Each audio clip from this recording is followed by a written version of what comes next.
एक चीज कंफर्म करोगे सर, रिकॉर्डिंग स्टार्टेड है कि नहीं? सबको मैसेज मिला होगा, देखो ना एक बार। Yes sir. Okay sir. अच्छा, तो बिजनेस लॉ क्लास है, Monday evening means always business law. Sir तो फिर बिजनेस लॉ में कॉन्ट्रैक्ट एक्ट के अंदर चल रहे हैं, और कॉन्ट्रैक्ट एक्ट के अंदर हम लोग कुछ लीगल ऑब्लिगेशंस के बारे में बात कर रहे हैं। परफॉर्मेंस ऑफ, नहीं not performance, essential elements of contract. जिस एसेंशियल एलिमेंट्स के अंदर हम लोग थोड़ा डिटेल्स में कुछ बात कर रहे थे। जैसे, चलो मैं जैसे क्या है मैं दिखा देता हूँ आपको। अब सबको याद तो होगा, है ना? सबको पता है, फिर भी एक बार बोल देते हैं। जैसे ये जो other essential elements of a contract है, इसके अंदर हम लोग ये पढ़ रहे हैं सर कि कॉन्ट्रैक्ट में जो कॉन्ट्रैक्ट जो लोग करते हैं, किसी भी तरह का बिजनेस डील का बात हो सकता है, या कोई भी नॉर्मल, शायद बिजनेस डील ना हो बट कोई कॉन्ट्रैक्ट, ठीक है, उसमें कॉन्ट्रैक्ट जिनके बीच में होते हैं या जो भी पर्सन्स कॉन्ट्रैक्ट करते हैं, उनके कैपेसिटी के बारे में बात हुआ था। जिसमें मेजर, मैंने मेजर इन द सेंस 18+ होने वाला बात है। साउंड माइंड वाला मैटर होता है ना? माइनर का कॉन्सेप्ट बहुत डिटेल्स में चर्चा हुआ था, है ना सर? कि माइनर का क्या मतलब पावर है, माइनर क्या कर सकता है, माइनर का क्या पावर है, या माइनर क्या कर सकता है, इसके बारे में भी हम लोग डिटेल्स में बातचीत कर चुके हैं। आई होप कि आप सबको याद है ये सब बातें। फिर साउंड माइंड माने पागल दीवाने लोग क्या कर सकते हैं और क्या नहीं कर सकते, है ना? सो देखते देखते हम लोग ये सब बात भी कर चुके हैं। गवर्नमेंट जो जिनको क्वालिफाई डिस्क्वालीफाई करते हैं, या जिनको डिस्क्वालीफाई नहीं कर सकते हैं, ठीक है, वही लोग कर सकते हैं। इसमें फॉरेन एनिमी वगैरह का डिस्कशन हुआ था। फॉरेन एनिमी, फिर आपका सोवेरिन कंट्रीज का कोई, या फिर कोई क्या बोलते हैं उसको, जो विदेशी दूत होते हैं ना, फॉरेन एम्बेसडर्स, है ना? ये सब डिटेल्स में बात कर चुके हैं सर। प्री कॉन्सेंट के ऊपर सबसे ज्यादा इंपॉर्टेंट टॉकिंग हुआ है सर, सबसे ज्यादा इंपॉर्टेंट टॉक बोल सकते हो इस चैप्टर का। ये जो other elements, other essential elements chapter का, कॉन्ट्रैक्ट एक्ट में सबसे इंपॉर्टेंट बात ये है कि इसमें ये फ्री कॉन्सेंट वाला जो एरिया है ना सर, ये बहुत इंपॉर्टेंट है। मैंने, आप ऐसे मानो कि वीवीआईपी पॉइंट है।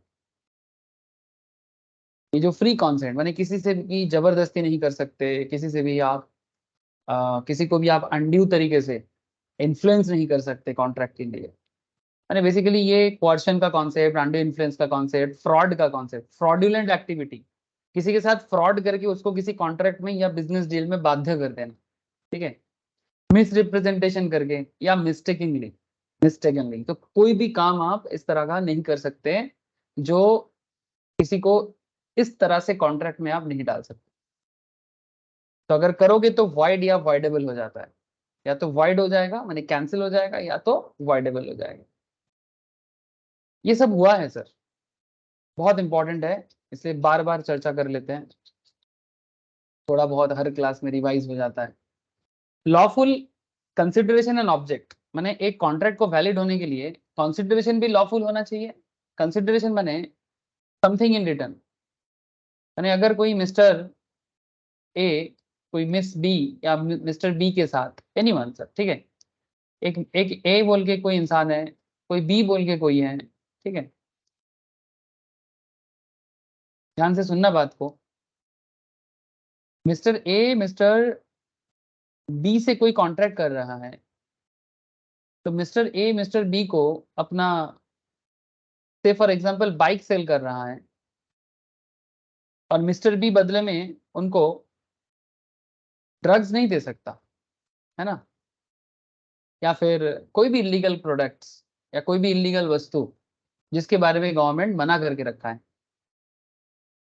जैसे कि ड्रग्स इलीगल है ना सर, ड्रग्स का धंधा इलीगल है, ठीक है।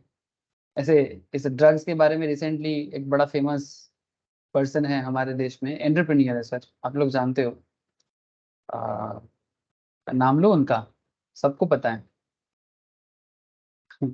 सर, असनीर ग्रोवर, नाम तो सुना ही होगा सबने। नाम भी सुना है, देखा भी होगा। हेलो। भारत पे का ओनर है सर रिसेंटली, और भी बहुत सारा कंपनी उन्होंने बनाया, ग्रोफर्स वगैरह बहुत सारा। नाम सुना है कि नहीं सुना, बोलो ना, जल्दी बोलो। हाँ या ना। अश्नीर ग्रोवर को जानते हो? इनका एक बहुत फेमस डायलॉग है ना, सब दोगलापन है। तो बेसिकली मैं, आप लोग जो जानते हो मैं वो नहीं बता रहा हूँ। एक वीडियो शायद आप लोगों ने भी देखा होगा, वायरल हुआ था तो मैंने भी देखा। तो उसमें कि कोई उनको पूछ रहे हैं कि क्योंकि अश्नीर ग्रोवर जो भी वेंचर में अपना, जो भी वेंचर में वो अभी तक उनका जो एंटरप्रेन्योरशिप एबिलिटी है, उनका जो एंटरप्रेन्योरल एबिलिटी है, इस तरह के जो होते हैं ना, इसको इनको ना बोलते हैं कि सीरियल एंटरप्रेन्योर। सीरियल एंटरप्रेन्योर माने जैसे सीरियल किलर होता है ना सर, सीरियल किलर सुने हो ना?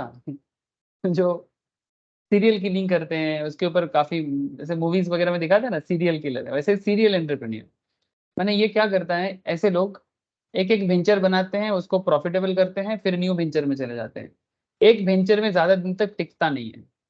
तो किसी ने उनको सवाल किया, क्या आप, अगर गवर्नमेंट ने ड्रग्स को लीगल कर दिया, तो क्या आप ड्रग्स का धंधा भी करोगे?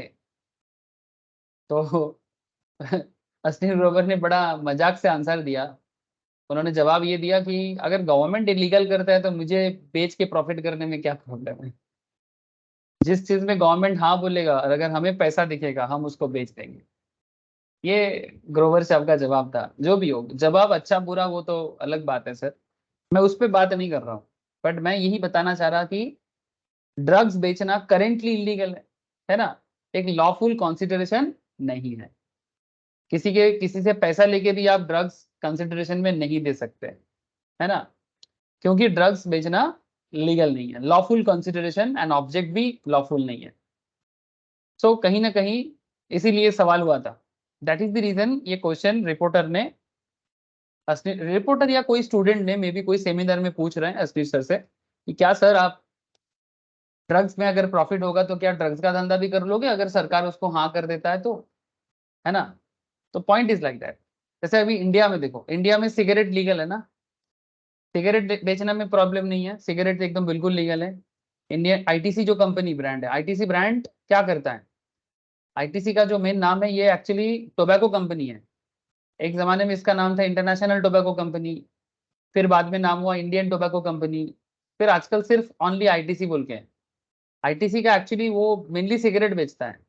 आप लोग जानते हो बहुत सारे सिगरेट ब्रांड भी हैं वो दुनिया इंडिया में, मैक्सिमम ब्रांड आईटीसी का ही है। सर कहना क्या चाहते हो, सर कहना ये चाहते हैं कि कल अगर गवर्नमेंट बोल दे कि आईटीसी आप, ऐसे तो गवर्नमेंट नेगेटिव मार्केटिंग करता है ना सिगरेट पैकेट पे, सिगरेट पैकेट में देखना लिखा रहता है सिगरेट कॉजेज कैंसर, है ना, फिर भी लोग सिगरेट पीते हैं, गजब दुनिया है। जिस चीज को करने मना करो वो चीज करने में प्रॉब्लम नहीं है। और गवर्नमेंट क्यों बेचता है, क्योंकि गवर्नमेंट को ये नशा का प्रोडक्ट से ना अच्छा खासा टैक्स मिलता है, इसलिए गवर्नमेंट बैन नहीं करता उसको। जैसे कुछ कंट्रीज है रिसेंटली, जैसे एक कंट्री का नाम मैं आपके सामने ले सकता हूँ। आप लोग न्यूजीलैंड के बारे में सुने हो सर? तो very develop Nations and very sound Nations, मैंने काफी साउंड है वहाँ का लोग, साउंड मैंने एकदम शांत स्वभाव के होते हैं नॉर्मली। ये तस्मानियन शीप है, ऑस्ट्रेलिया के आसपास में पड़ता है। ओशियनियन ऑस्ट्रेलिया का जो कंटिनेंट है, उस कंटिनेंट में पड़ता है। यू ऑल नो, मुझे बताने का जरूरत नहीं है। न्यूजीलैंड ने रिसेंटली, न्यूजीलैंड का प्राइम मिनिस्टर सिगरेट बैन कर दिया उसकी कंट्री में। सिगरेट बैंड है अभी कंप्लीटली, कोई सिगरेट नहीं पी सकता। इतना बड़ा स्टेप्स लिया है। अब ये न्यूजीलैंड इसलिए कर सकता है क्योंकि न्यूजीलैंड के पास क्या है सर, न्यूजीलैंड के पास पैसा का अभाव नहीं है, पॉपुलेशन काफी कम है, और जितना है और जितना पैसा है उससे मैनेज हो जाता है काफी अच्छे से। Quality of life as well as पारिड इनकम अच्छा है। इंडिया के लिए थोड़ा मुश्किल हो रहा है, बिकॉज इंडिया एक्चुअली एक्सप्लॉइट हुआ है ना लास्ट कुछ सालों से, बट इंडिया को भी इससे बाहर निकलना पड़ेगा। हर चीज पैसा नहीं होता, जान की कीमत में पैसा क्या क्या मतलब है। मैं आशा करूंगा कि अगला 50 20-25 सालों में इंडिया भी ऐसा स्टेप ले सकता है कि इंडिया बैन कर देगा क्या, सिगरेट। ठीक है सर, आप सही बात नहीं कर रहे हो सर, मैं सही गलत का बात नहीं कर रहा हूँ, यूथ खराब हो रहा है सर, जो भी हो चलो। लेकिन मैं आपको क्या बताना चाह रहा था, मैं आपको ये बताना चाह रहा था कि एक कंट्री है जहां सिगरेट बैन है, दूसरा कंट्री है जहां सिगरेट खुले में बेचने में कोई दिक्कत नहीं है, जैसे कि कोई नॉर्मल चीज है। बट सिगरेट क्या करता है, कॉजेस कैंसर, गवर्नमेंट खुद उसके ऊपर नेगेटिव मार्केटिंग चलाते हैं, लेकिन वो उसको बैन नहीं किया, उसको अनलॉफुल डिक्लेयर नहीं किया। Point to be noted, government ने सिगरेट को अनलॉफुल डिक्लेयर नहीं किया, अनलॉफुल कर देता फिर आईटीसी क्यों, कोई भी नहीं बेच सकता, लेकिन नहीं किया। सो बेसिक पॉइंट यही है कि जब गवर्नमेंट किसी चीज को अनलॉफुल बताते हैं तो आप उस पर डील नहीं कर सकते। तो लॉफुल कंसिडरेशन एंड ऑब्जेक्ट होना चाहिए, तब जाके कॉन्ट्रैक्ट वैलिड होता है। अनलॉफुल होगा या ऑब्जेक्ट अनलॉफुल होगा या कंसिडरेशन अनलॉफुल होगा, तो फिर कॉन्ट्रैक्ट ही, जो कॉन्ट्रैक्ट है वो कॉन्ट्रैक्ट इनवैलिड हो जाएगा, या आप ऐसे बोलो वॉइड हो जाएगा। मैं आज आपके साथ ऐसे ही कुछ पॉइंट्स पे बात करने वाला हूँ, ऑलरेडी मैं बात करना चालू कर दिया था, बट आज कुछ और बात कर लेंगे। ठीक है सर, आप लोगों को बात समझ में आ रहा है? मुझे प्लीज थोड़ा हाँ ना बताइएगा सर, सबको समझ में आ रहा है ना? अरे हाँ ना कुछ तो बोलो। हाँ सर। हाँ सर, ओके सर।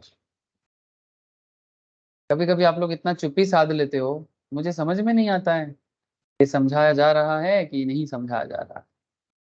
अच्छा, तो legality end of object and consideration, है ना?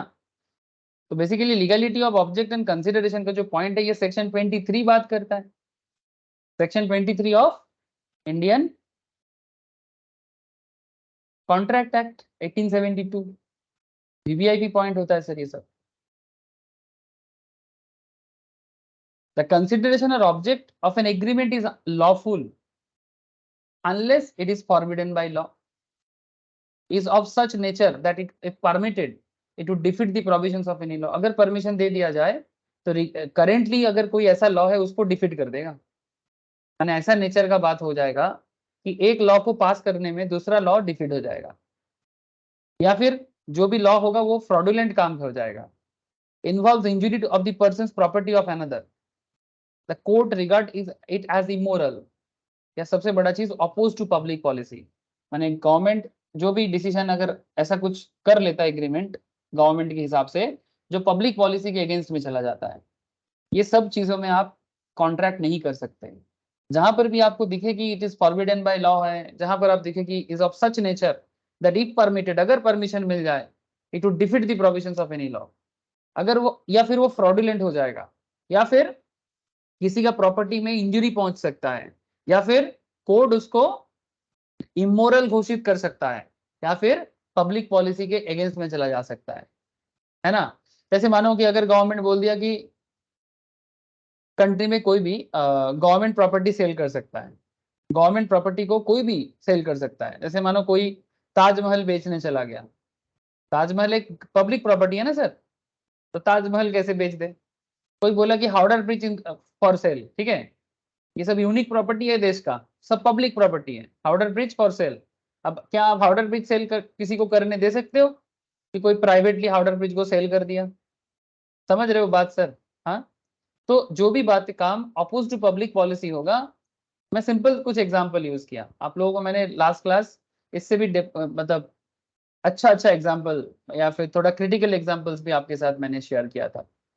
तो ये सब हुआ था ना, ये सब मैंने बात किया था। ये देखो यहाँ पर 3-4 पॉइंट था, when consideration or object is forbidden by law, when consideration or object defeats the provisions of the law, when it is fraudulent, when consideration defeats any rule for the time being in force in India, when consideration involves injury to the persons or property of another। Discussion हो चुका है तभी मैं इतना जल्दी बोल रहा हूँ। when consideration is immoral, when consideration is opposed to public policy, है ना? Agreement oppose to public policy, trading with enemy, China के बारे में एग्जांपल था, टिकटॉक पबजी वाला, स्टिफलिंग प्रोसिक्यूशंस, ये भी बहुत इंटरेस्टिंग था, है ना? याद करें, अगर भूल गए तो रिवाइज करें। अगर मेमोरी आपको याद करने में हेल्प कर रहा है तो याद कर लो, और अगर मेमोरी याद नहीं कर रहा है तो क्या करना है, रिवाइज कर लो। बट हाँ, पर इतना जरूर बोलूंगा कि मेमोरी का लोड बढ़ाओ, ठीक है, रैम का जीबी बढ़ाओ सर, तो फिर क्या होगा ना, एग्जाम में बहुत सुविधा होता है। सर ब्रेन में रैम लगा दे क्या? सर ब्रेन में रैम लगाना पड़ता है, वो नेचुरली होता है, ठीक है, ऐसा सभी ब्रेन में रैम होता है। किसी का रैम थोड़ा कम काम करता है, किसी का ज्यादा। इट्स ऑल अबाउट जीबी का टेक्नोलॉजी, आप कैसे उसको बनाते हो। सर ये सब स्पिरिचुअल टेक्निक होते हैं, चलो छोड़ो। तो स्टीपलिंग प्रोसिक्यूशंस, मेंटेनेंस एंड चैम्पर्टी, ये भी बहुत अच्छा था। किसी और का केस कोई और मेंटेन करेगा तो लीगल है कि इलीगल है, इस तरह का। Trafficking relating to public offices and titles, है ना, जो वो किसी को जॉब देने का वादा करना, सरकारी जॉब, इस तरह का। Agreement tending to create monopolies, ये सब हुआ था। मैरिज ब्रोकरेज, शादी.com वाला एग्जाम्पल यूज हुआ था, है ना, কি সব মনে পড়ছে কি পড়ছে না? হ্যাঁ, তোমাকে আমার মনে পড়েছে, মানে क्या ये एग्जाम्पल মনে পড়েছে? Please tell me. হ্যাঁ, আরে মনে পড়ছে কি না?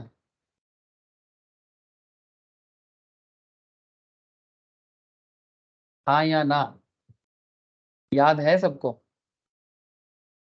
तुषार, तुषार পড়াশোনা একদম করছে না। तुषार, तीशा, कोनिका, समन्विता, साहिल, असीमा, याद होना चाहिए सर, याद होना चाहिए। Okay sir.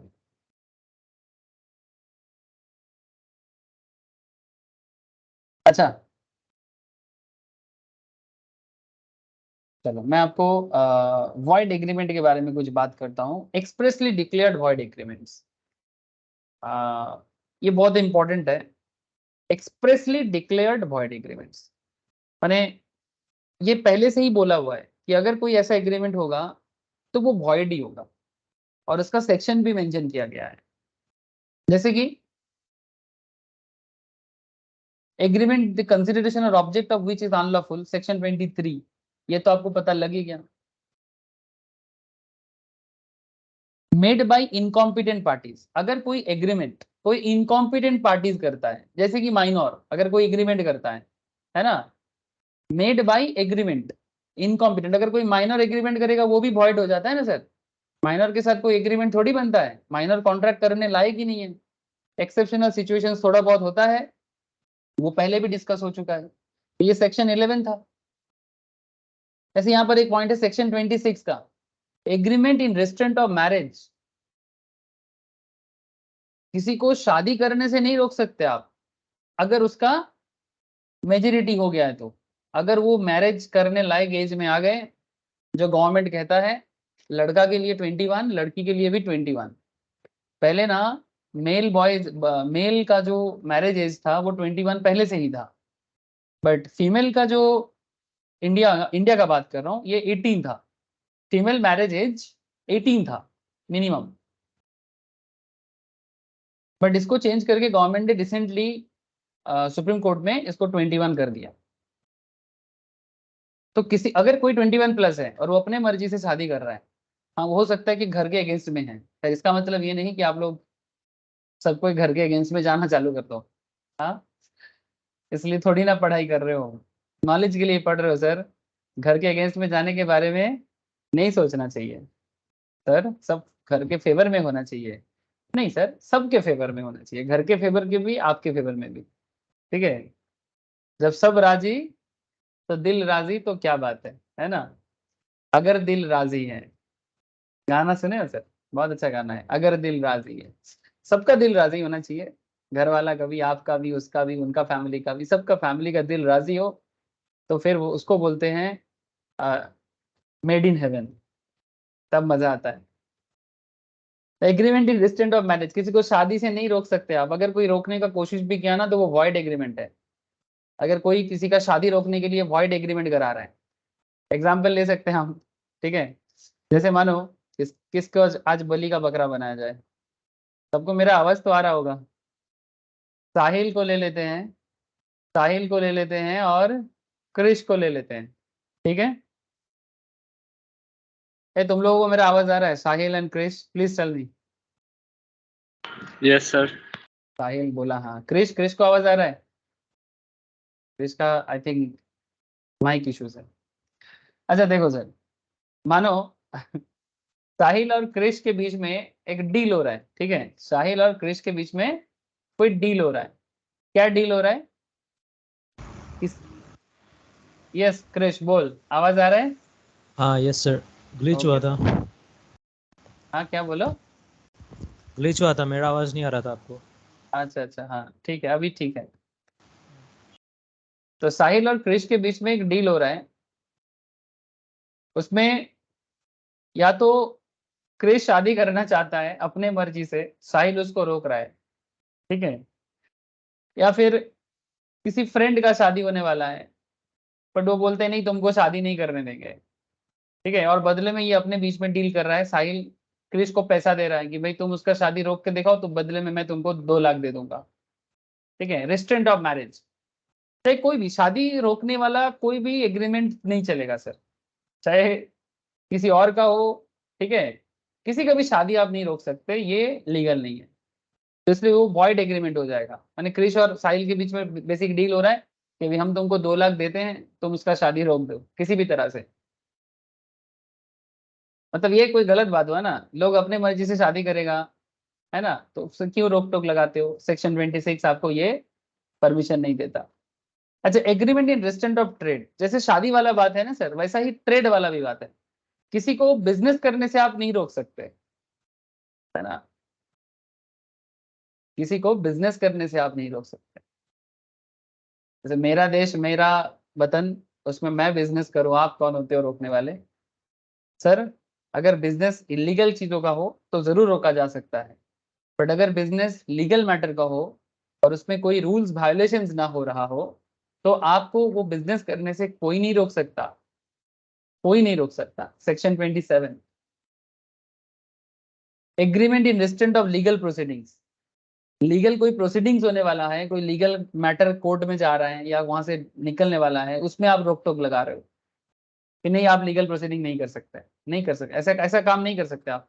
लॉ को अपने काम करने से आप नहीं रोक सकते। सेक्शन 28, अगर प्रूव हो जाता है ना कोर्ट ऑफ लॉ में कि आप किसी को शादी करने से रोक रहे हो, किसी को बिजनेस करने से रोक रहे हो, कोर्ट ऑफ लॉ को अपना लीगल काम करने से रोक रहे हो।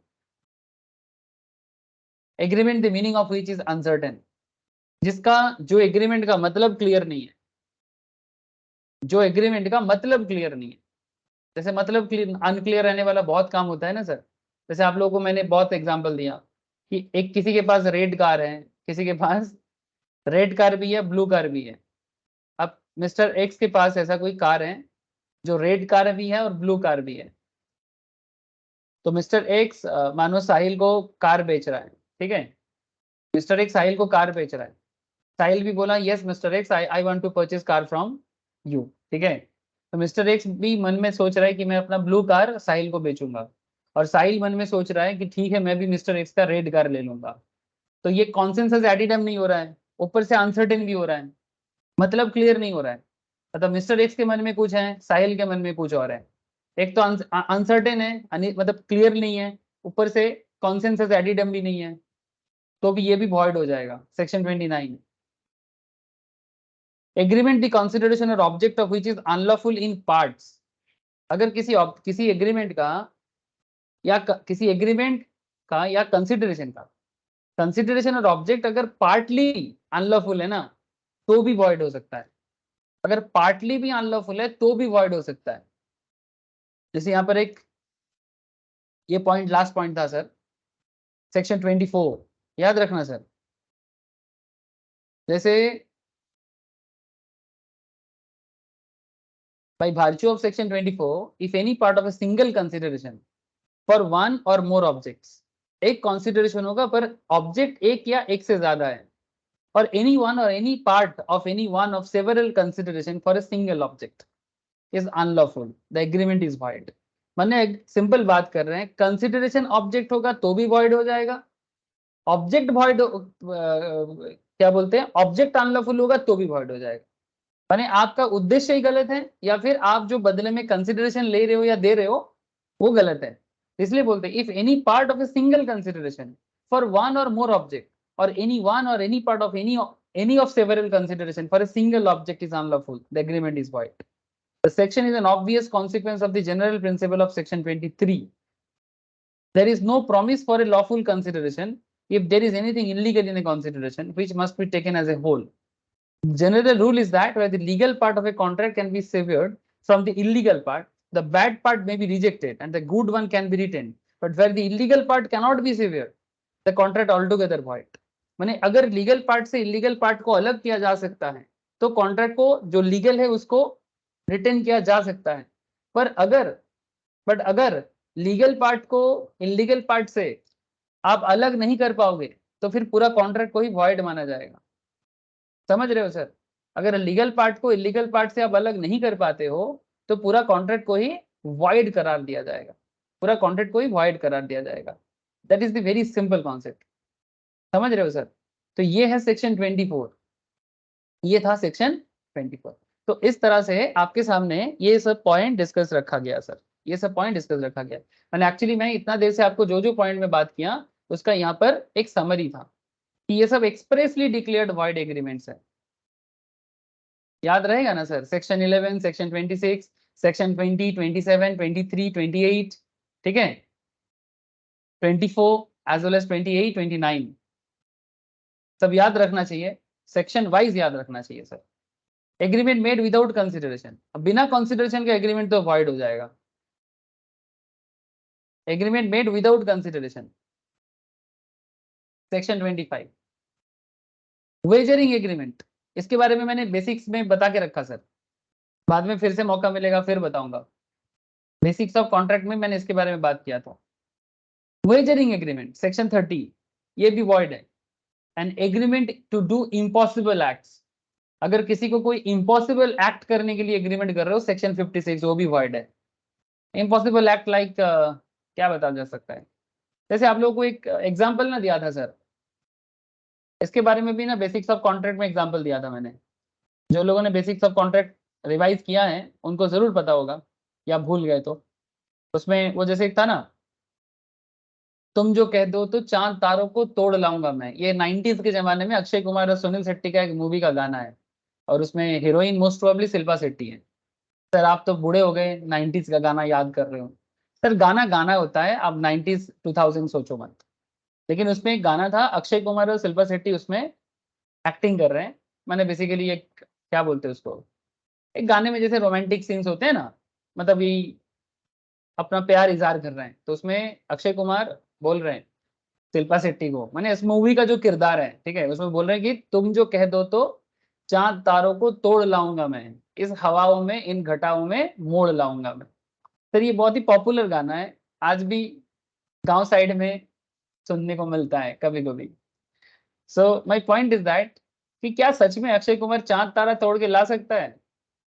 सर चांद तो तोड़ के नहीं ला सकता, पर चांद का मिट्टी ला सकता है। क्या बोलते हो? आज हम लोग ये बात कह सकते हैं कि चांद तोड़ना पॉसिबल नहीं है, पर चांद से मिट्टी लाया जा सकता है। यस और नो? हाँ, अरे हाँ या ना बताओ कि अगर अगर अक्षय कुमार चाहेगा तो क्या चांद से मिट्टी ला सकता है? सर आप लोगों को पता है चंद्रयान 3 को पूरा चांद मून तक पहुंचाने में कितना खर्चा हुआ है? Any idea? हाँ बोलो। 600 करोड़। 600 करोड़ अप्रोक्स। अक्षय कुमार इससे भी ज्यादा कमाते हैं सर, अक्षय कुमार का नेट वर्थ इससे बहुत ज्यादा है। तो अक्षय कुमार कर सकता है इफ पॉसिबल, प्यार के लिए कर सकता है। इसलिए मैंने बोला, जस्ट एक सिंपल एग्जांपल था, बट लेकिन ये एक इम्पॉसिबल एक्ट है सर, चांद तोड़ना तो पॉसिबल नहीं। अच्छा चंद्रयान 3 का मैंने क्यों बात किया? चंद्रयान 3 को भेजने में 600 करोड़ का खर्चा हुआ, और लेटेस्ट में बॉलीवुड का एक मूवी है आदि पुरुष बोल के, रामायण बेस्ड एक स्टोरी है। आदि पुरुष का मेकिंग चार्जेस लगा है सर 750 करोड़, ऑलमोस्ट 700 करोड़, 700 नहीं सॉरी थोड़ा ज्यादा बोल दिया, 550 करोड़, 550 करोड़। मैंने जिस पैसे से एक मूवी बना है उसी पैसे से चंद्रयान चांद तक पहुंच गया है। सोचो आप, हाँ, जरा सोचो आप, ये क्या दिन है। तो ये इंडिया ही कर सकता है सर, बाकी देश भी तो कर रहा है। हाँ सर, लेकिन हम लोग उससे भी सस्ता में बनाए। अच्छा देखो, अब मैं आपको क्या बोल रहा था कि agreement to do impossible act, इसका 2-3 एग्जाम्पल है। एक ये जो गाना में बताया कि चांद तारा सच में तोड़ना पॉसिबल नहीं है, तो इसका कोई एग्रीमेंट तो लीगल मतलब वैलिडिटी नहीं रख सकता। सेक्शन 56 ये बताता है सर, ये वॉइड हो जाएगा अगर कोई सच में कॉन्ट्रैक्ट करता है तो वॉइड है। जैसे मानो कि खुल जा सिम सिम, हाँ, खुल जा सिम सिम, ये एक हिंदी में बोलते हैं, उर्दू में ये अली बाबा 40 चर की कहानी होता है, उसमें बोला जाता है खुल जा सिम सिम करके, उसमें खजाना मिल जाता है। तो अगर कोई खुल जा सिम सिम बोल के खजाना, मतलब ट्रेजर बाय मैजिक, ठीक है, डिस्कवर ट्रेजर बाय मैजिक, ये रियल में पॉसिबल नहीं है। या इसका बंगाली वर्जन भी है खुल जा सिम सिम का, उसमें बोलते हैं क्या बोलते हैं, चिचिंग भांक। ये बंगाली बहुत पुराना स्टोरी है, कहानी है। आजकल ये सब स्टोरी कोई पढ़ता नहीं है, पर एक जमाने में बहुत अच्छा लगता था। चिचिंग भांक, ठीक है, वो भूल जाता है वो बंदा, जब ट्रेजर को ढूंढने जाता है ना, तो चिचिंग भांक भूल जाता है। चिचिंग माने एक बंगाली में एक सब्जी को चिचिंग बोलते हैं, चिचिंगा। तो ऐसे ही कुछ चिचिंगा चिचिंग भांक भूल गए, तो फिर बोलता है आलू भांक, फिर बोलता है पटोल भांक, ऐसे करके, ठीक है। तो फिर बाद में उसको पता लगता है चिचिंग भांक, और उसके बाद उसको ढेर सारा सोना जहरत जो भी है, सारा चीज पत्थर, मतलब महंगा चीजें मिलता है।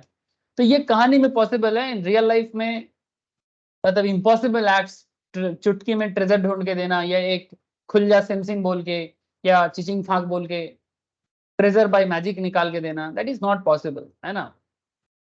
तो agreement to do impossible act section 56, ठीक है, ये संभव नहीं है सर, ये संभव नहीं है। ओके, तो वॉइड हो जाएगा।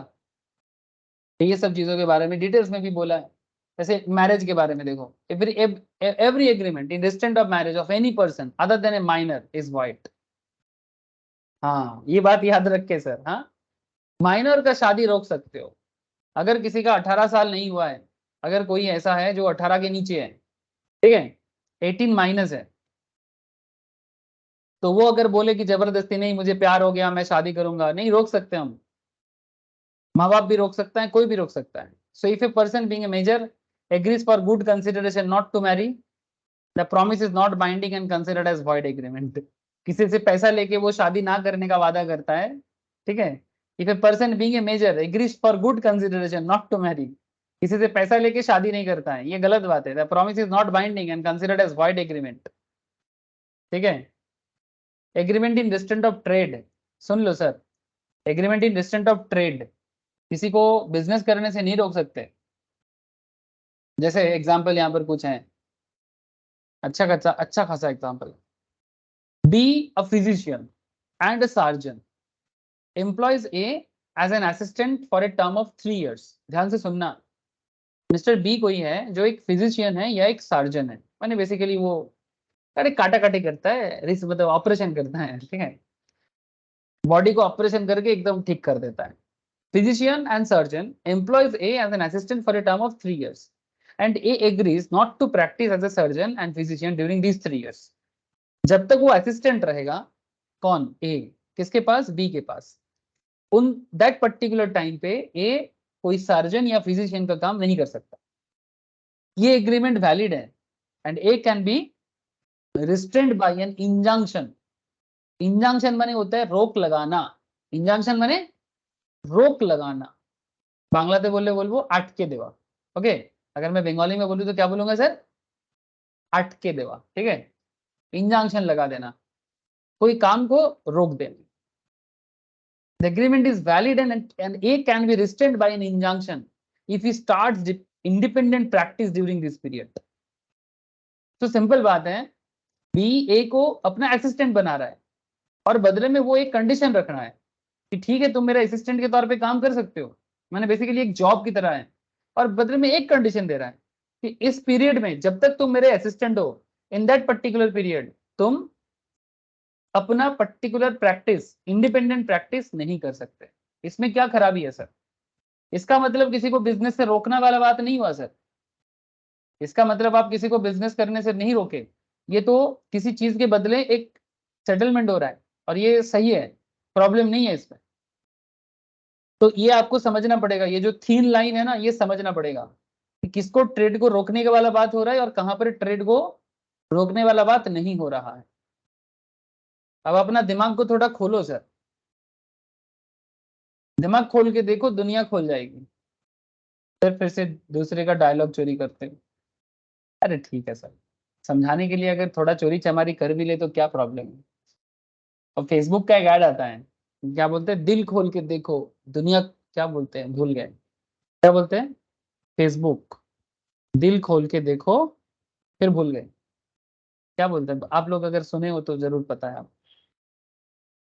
तो लॉ को सुनो sir, agreement in restaurant of trade, very important point, section 27, an agreement by which any person is restrained from exercising a lawful profession, trade, lawful profession like chartered accountant in practice, cost accountant in practice, company secretary in practice, lawyer in practice, medical practitioner in practice, ठीक है, कोई भी lawful profession या फिर any kind of profession जिसमें कोई मना नहीं है, जिसमें गवर्नमेंट ने कोई रोक टोक नहीं लगा के रखा है। An agreement by which any person is restrained from exercising a lawful profession, trade or business of any kind is to that extent void. To that extent void. But this rule is subject to the following exceptions, namely, where a person sells the goodwill of a business and agrees with the buyer to refrain from carrying on a similar business. यानी मैं मेरा business का goodwill बेच रहा हूँ और जो मेरा गुडविल परचेस कर रहा है उनके साथ मैं कुछ डील कर रहा हूँ, उसमें कुछ कंडीशन लगा रहा हूँ, लगा सकता हूँ ना सर, कि भाई मेरा बिजनेस का गुडविल बेच रहा हूँ और बदले में आपके साथ में कुछ डील कर रहा हूँ। So where a person sells the goodwill of a business and agrees with the buyer to refrain from carrying on a similar business within specified local limits, कि तुम इस पर्टिकुलर एरिया के अंदर सेम बिजनेस ना करो, so long as the buyer or his successor in interest carries on a like business therein, such an agreement is valid. Goodwill is the advantage enjoyed by a business on account of public patronage and encouragement from habitual customers. Goodwill क्या होता है? Goodwill is the advantage enjoyed by a business on account of the public patronage, माने जिस business का already एक बहुत नाम हो चुका है। क्यों? क्योंकि बिजनेस ने हिस्टोरिकली काफी अच्छा परफॉर्मेंस दिया है, जिसके कारण प्रेजेंट में उसको गुडविल मिलता है। ये हर इंसान का जिंदगी का पार्ट है सर। आपका पास्ट अच्छा रहेगा तो आपका प्रेजेंट में आपका गुडविल रहेगा, ठीक है। बिजनेस के केस में भी सेम होता है, अगर बिजनेस हिस्टोरिकली अच्छा परफॉर्मेंस किया है तो प्रेजेंटली वो गुडविल बना के रखता है, और इसी गुडविल का वैल्यूएशन होता है जो अकाउंट्स में सिखाया जाता है। अकाउंट्स में गुडविल वैल्यूएशन सिखाया जाता है सर, अकाउंट्स में मैम सिखाते हैं लोगों को, जो लोग इंटरमीडिएट या फाइनल लेवल में होते हैं उनको पढ़ाया जाता है वैल्यूएशन ऑफ गुडविल। पार्टनरशिप का होता है, कंपनी का होता है, तब आप लोग वैल्यूएशन करना सीख जाना सर। पर फिलहाल इतना समझो कि गुडविल क्या होता है, ये बेसिकली बिजनेस का हिस्टोरिकल परफॉर्मेंस है जिसका पब्लिक पैट्रोनेज होते हैं, एनकरेजमेंट फ्रॉम हैबिचुअल कस्टमर, कि भाई इसके दुकान में काफी लोग जा रहे हैं हम भी चलते हैं, है ना। हम लोग भीड़ देखते हैं ना, भीड़ लोगों को पसंद होता है नॉर्मली, वो अलग बात की भीड़ में क्वालिटी नहीं होता है, पर फिर भी लोग भीड़ में ही पहले जाते हैं। वो भी अलग बात है कि पहले भीड़ में जाते हैं, फिर कुछ दिन बाद जब उनको लगता है कि नहीं ये भीड़ तो गलत हो रहा है, फिर बाद में दूसरा रास्ता भी ढूंढता है। ये पब्लिक टू पब्लिक वैरी करता है, ये डिपेंड करता है कि कितना स्मार्ट कस्टमर है वो। स्मार्ट लोग सही चीज का पहचान जानता है, और जिनके अंदर स्मार्टनेस कम है वो सही चीज पहचानने में, परखने में देरी कर देते हैं, ठीक है। आपको पता है दुनिया में 3 तरह का लोग होता है।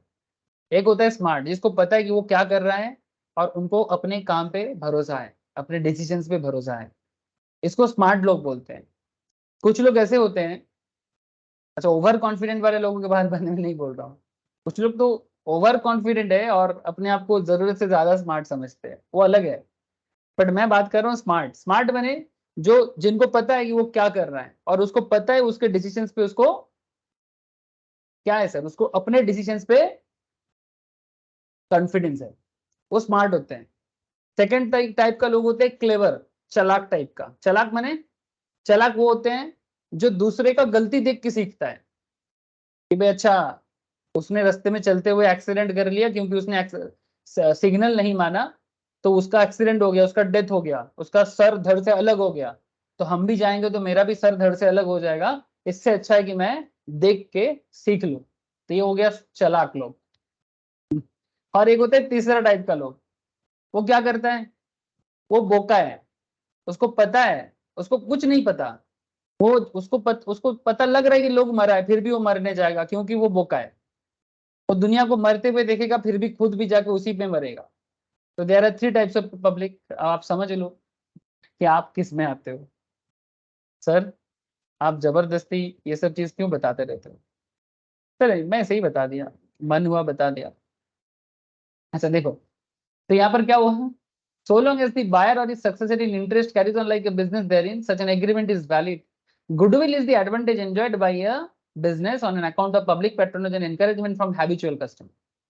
Local limits within which the seller of the goodwill agrees not to carry similar business must be reasonable.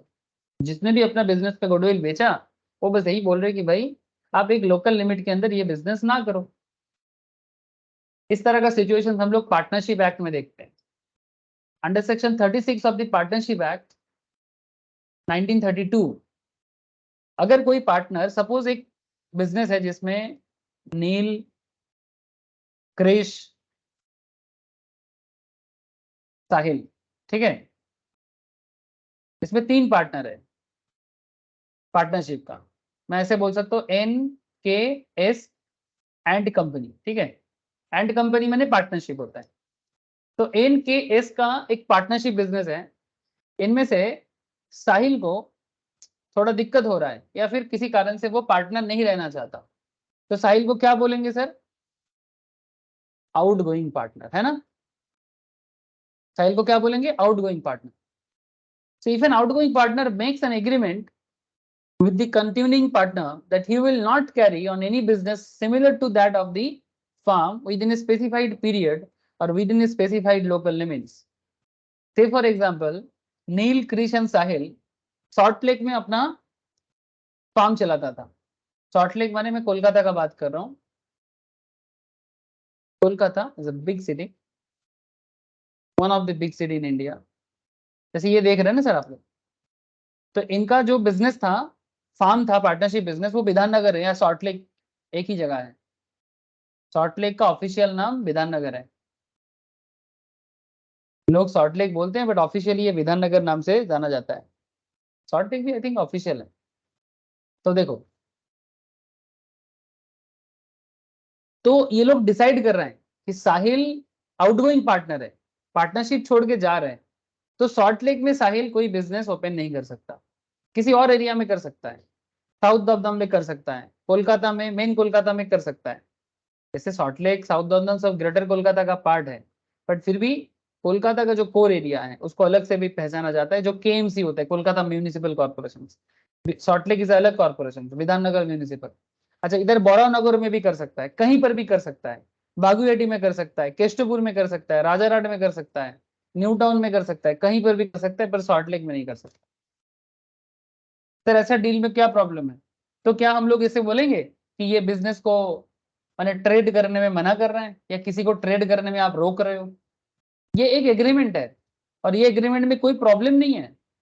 तो there is a thin line कि किसी को बिजनेस करने से रोकने का कॉन्सेप्ट है ना, और बिजनेस करने को थोड़ा लिमिट लगाने का कॉन्सेप्ट। जैसे पार्टनरशिप ऐसे डील कर सकते हैं, इसमें कोई वॉइड मैटर नहीं आएगा।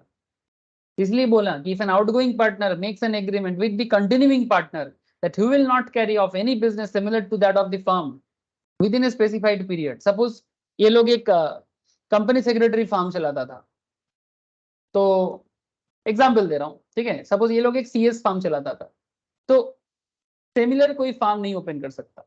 हाँ, हो सकता है कि साहिल चार्टर्ड भी है, तो साहिल कोई चार्टर्ड फार्म ओपन कर सकता है, लेकिन सीएस फार्म नहीं कर सकता, ठीक है। So this is the point, such an agreement thought in restraint of trade will be valid. ऐसा ऐसा इस तरह का बिजनेस करने से रोकने वाला कॉन्सेप्ट वैलिड है if the restriction imposed are reasonable. अगर रेस्ट्रिक्शन जो इम्पोज किया गया है साहिल के ऊपर वो रीजनेबल है तो चलेगा। Similarly, under section 11 of the act, an agreement between partners not to carry on competing business during the continuance of partnership is valid. जब आप किसी बिजनेस पार्टनरशिप में हो ना, तो आप प्लीज कृपा करके सेम बिजनेस ना चलाया करो, क्योंकि ये दोगलापन हो जाएगा। माने एबीसीडी किसी बिजनेस में पार्टनर भी है और ए अलग से सेम बिजनेस अलग से भी करता है, माने आप पार्टनर भी हो और आप अलग से भी करते हो, ये क्या बात हुआ? दोगलापन नहीं हो गया? इस तरह से बिजनेस थोड़ी बनेगा। माने एबीसीडी पार्टनरशिप का भी पार्ट है और ए अपने से भी सेम बिजनेस करता है। अलग करता तो चलता, सेम बिजनेस करता है, अलग से करता है, ये क्या बात हुआ? तो इस तरह का पार्टनरशिप डील करते हैं कि जब तक आप पार्टनर हो तब तक आप सेम बिजनेस नहीं कर सकते। तो section 11 of that act, an agreement between partner not to carry on competing business during the continuance of partnership is valid। तो इसमें अगर एक को रोका जा रहा है कि भाई आप सेम बिजनेस ना करो जब तक आप पार्टनर हो, तो इसमें क्या प्रॉब्लम है? माथा में जा रहा है सर? हेलो, माथा যাচ্ছে? सर माथा क्या होता है? Yes sir.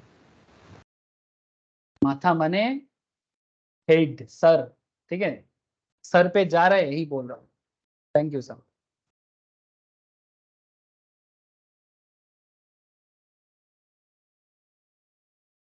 But an agreement of service by which an employee binds himself during the term of his agreement not to compete with his employer is not a restraint of trade।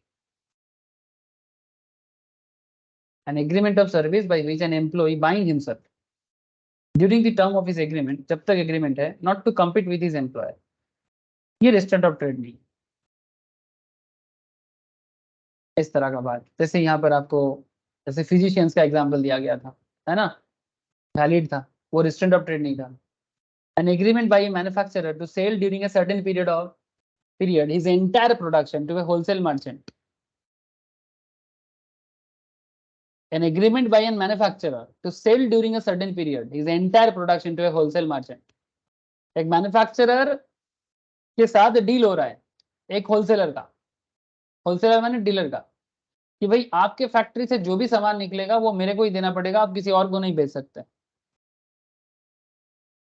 क्योंकि same product दो दो दुकान में बेचेगा तो ये business में थोड़ा सा प्रॉब्लम कर सकता है।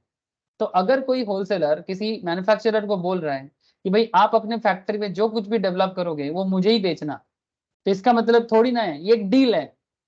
ये डील में रिस्ट्रेंट ऑफ ट्रेड कहाँ हुआ? उसको थोड़ी ना बिजनेस करने में मना किया, वो बस इतना बोला कि जो भी करोगे मेरे को बेचना।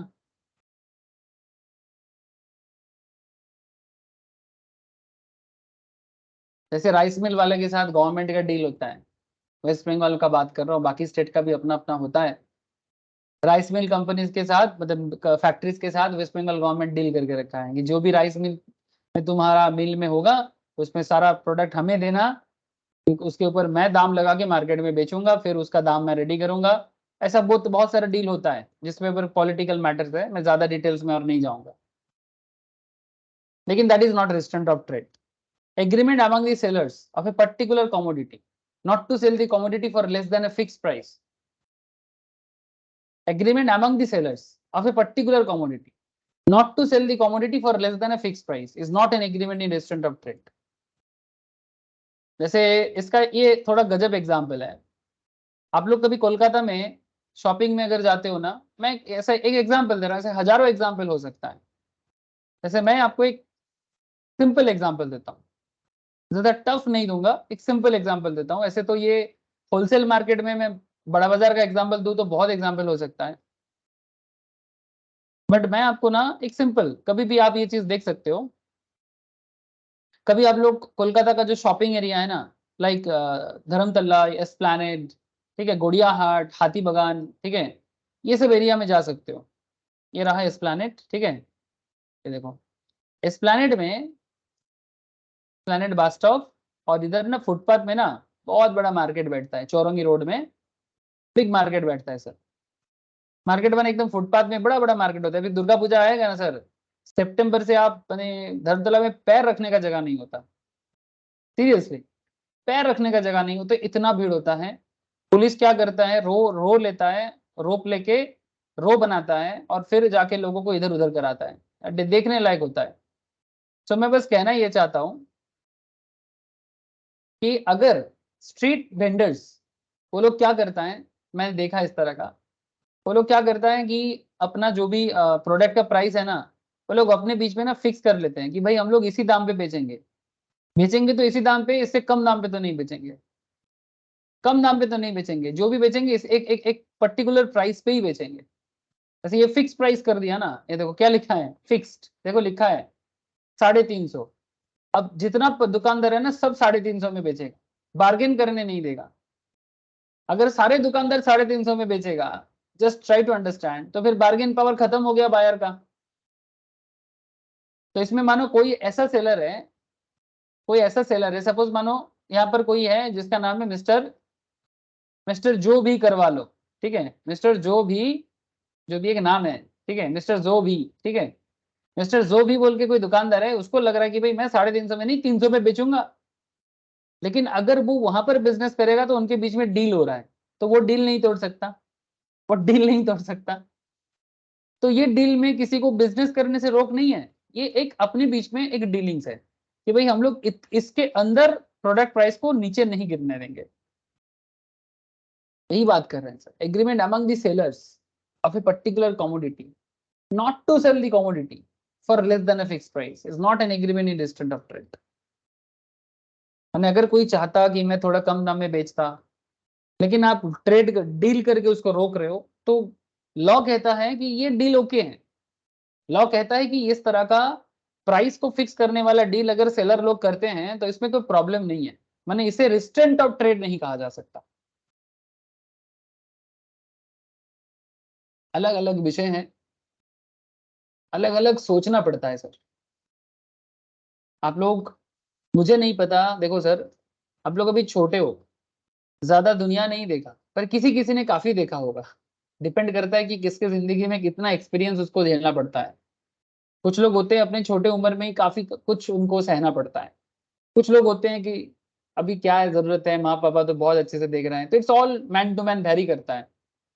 लेकिन फिर भी चाहे आपका जिंदगी कितना सीधा हो और चाहे आपका जिंदगी कितना टफ हो, मेरा आपको हमेशा एक सजेशन रहेगा कि जब मौका मिले जिंदगी में कुछ सीखने का या कुछ देखने का, आसपास में देख लिया करो, क्या पता कौन सा चीज आपकी जिंदगी में क्या काम आ जाए।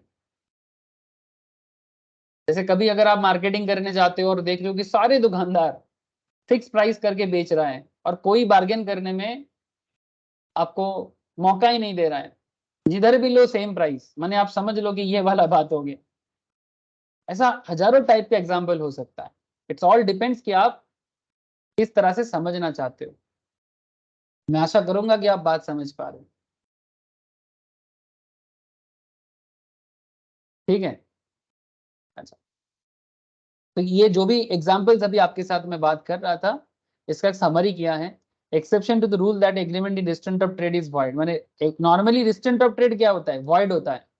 Normally distant of trade void है, कैंसिल है। But there may be some situations like sale of goodwill, like Indian partnership act, LLP act, या फिर ट्रेड कॉम्बिनेशन, जैसे ये ट्रेड कॉम्बिनेशन था, ये सब ट्रेड कॉम्बिनेशन है कि भाई तुम्हारे फैक्ट्री में जितना सामान होगा ये मुझे देना है। इसमें कौन सा बिजनेस का रिस्ट्रेंट वाला बात हो गया, कोई रोक थोड़ी है। ये सब जुडिशियल इंटरप्रिटेशन है। Sir what is judicial interpretation, माने ये लॉ नहीं था। जैसे ये सब तो लॉ है, गुडविल सेल करने वाला लॉ है, पार्टनरशिप एक्ट है, एलएलपी एक्ट है, दीज आर लॉ। लेकिन जुडिशियल इंटरप्रिटेशन माने कोर्ट ऑफ लॉ में ये सब चीजें डिस्कशन हुआ है, कोई केस लेके गया होगा, तब उसमें कोर्ट ने अपना इंटरप्रिटेशन दिया है, तब जाके वो पढ़ाया जाता है।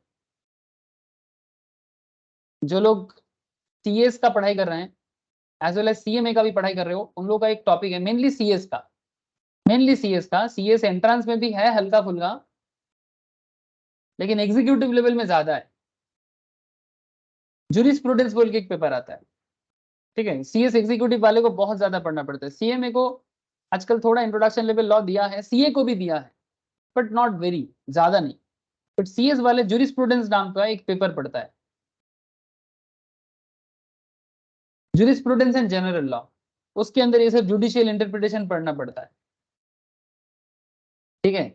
जुडिशियल इंटरप्रिटेशन और कुछ भी नहीं, जो लॉ कभी नहीं था, बट क्योंकि अलग अलग मैटर में मुद्दा उठता है, उसके लेके केस होता है, कभी हाई कोर्ट में, कभी लोकल कोर्ट में, कभी सुप्रीम कोर्ट में केस जाता है, फिर वहां से इंटरप्रिटेशन करते हैं लॉयर्स, कोर्ट जज, मतलब कोर्ट जज जो होते हैं, फिर वो चीज आगे जाके एक डिसीजन मेकिंग कॉन्सेप्ट होता है।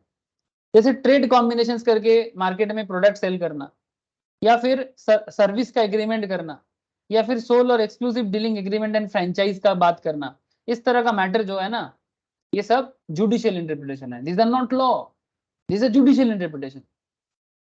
मैटर कभी ना कभी किसी ना किसी ने कोर्ट में रखा था और उसके बारे में बाद में डिसीजन हुआ, तभी उसको जुडिशियल इंटरप्रिटेशन कहते हैं। आई होप की बात समझ में आ रहा है। हेलो, बात समझ में आया होगा सर, बोलो। Yes sir. लीगल प्रोसीडिंग्स के बारे में मैं पहले भी हल्का बोल रहा था। Section 28, an agreement in restaurant of legal proceeding is one of the one by which any party thereto is restricted absolutely from enforcing his rights under a contract through a court, or which abridges the usual period of starting legal proceedings. A contract of this nature is void. मतलब basically किसी को legal proceeding से रोक टोक लगाना।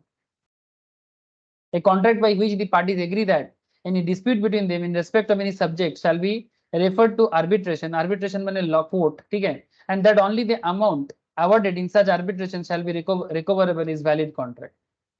मैंने कहना ये चाहता है, एक्सेप्शन है, माने कोर्ट ऑफ लॉ का एक्सेप्शनल है। नॉर्मली आप किसी को लीगल प्रोसीडिंग से रोक नहीं लगा सकते, ठीक है। सेक्शन 28 आपको लीगल प्रोसीडिंग्स को रोक लगाने में या उसमें बाधा उत्पन्न करने में रोक लगाते हैं कि आप लीगल प्रोसीडिंग्स में किसी भी तरह का रेस्ट्रेंट या बाधा नहीं जनरेट कर सकते कोई भी। However, there is a certain exceptions. A contract by which the parties agree that any dispute between them in respect of any subject shall be referred to arbitrations, and that only the amount awarded in such arbitrations shall be recoverable is a valid contract. माने अगर कोई contract court में होता है, ठीक है, court में matter जाता है और उस मैटर को लेके कोई अमाउंट अवार्ड देने का मैटर होता है दोनों के बीच में, जब कोर्ट जो भी डिक्लेयर करता है कि भाई आपको ये देना पड़ेगा, ठीक है, तो कहना ये चाहता है कि सच आर्बिट्रेशन शैल बी रिकवरेबल, माने आपको, आप चाहो तो वो अमाउंट रिकवर कर सकते हो, एक पार्टी दूसरे पार्टी से रिकवर कर सकते हैं। इट्स ऑल अबाउट कि कोर्ट क्या अवार्ड देता है या क्या जुडिशियल राय देता है, उस पर डिपेंड करता है। ऐसे सिनारियो में अगर लीगल प्रोसीडिंग्स को कोई रोकता भी है, ठीक है, तो शायद उस मैटर में उसको मौका मिल सकता है। Similarly, a contract by which the parties agree to refer to arbitration any questions between them which has already arisen or which may arise in future is valid, but such a contract must be in writing. यानी कोई contract अभी नहीं उठ रहा है but बाद में हो सकता है, बट उसको पहले से राइटिंग करना पड़ेगा। तो ये सब सिचुएशंस में लीगल प्रोसीडिंग्स में रेस्ट्रेंट क्रिएट हो सकता है, बट अदरवाइज लीगल प्रोसीडिंग्स में रेस्ट्रेंट क्रिएट करना लॉ मना करता है। अगर कोई करने का डील करेगा ना तो वो वॉइड हो जाएगा, वो वॉइड हो जाएगा।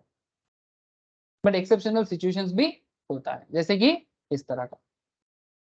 आगे और भी एग्जांपल्स आएगा, मैं आपको और बताता हूँ, क्वेश्चंस भी पूछते हैं, मैं आपको और बताता हूँ। Section 29, the meaning of which is uncertain, ये पहले भी मैंने आपको बोला था, हजारों बार इसके बारे में बात हुआ है। सेक्शन 30, ये one of the very important point है आज का, थोड़ा ध्यान से सुने सर। सेक्शन 30, वेजरिंग एग्रीमेंट, ठीक है सर। वेजरिंग एंड गैमलिंग, आज बड़ा अच्छा चर्चा चलेगा इसका, वेजरिंग एंड गैमलिंग का। Very very important point. Chit fund के बारे में भी बात करूंगा थोड़ा सा, ठीक है, चिट फंड के बारे में भी बात करूंगा आपके साथ। फिर इंश्योरेंस कॉन्ट्रैक्ट और वेजरिंग कॉन्ट्रैक्ट में भी बात करूंगा, ठीक है। इंश्योरेंस एंड वेजरिंग, सर क्या होता है ये सब, चलो पहले थोड़ा ध्यान लगा के पढ़ते हैं सेक्शन 30 को, फिर जाके बात करते हैं। वीवीआईपी पॉइंट मानो इसको। सेक्शन 30 ऑफ कॉन्ट्रैक्ट एक्ट, जिसमें वेजरिंग एग्रीमेंट के बारे में बोलता है, an agreement by way of a wager is void. अब सबसे पहले तो आपको यह समझना पड़ेगा सर वेजर क्या होता है। It is an agreement involving payment of a sum of money upon the determination of an uncertain event. माने आप किसी को कोई पैसा देते हो, बट इस मैटर पे देते हो कि जिसके बारे में कोई नहीं बता सकता सिवाय ऊपर वाला का। A agrees to pay 50,000 to B if it rains, जैसे मानो, चलो आपके बस साहिल एंड तुषार के बीच में एक एग्रीमेंट हो रहा है।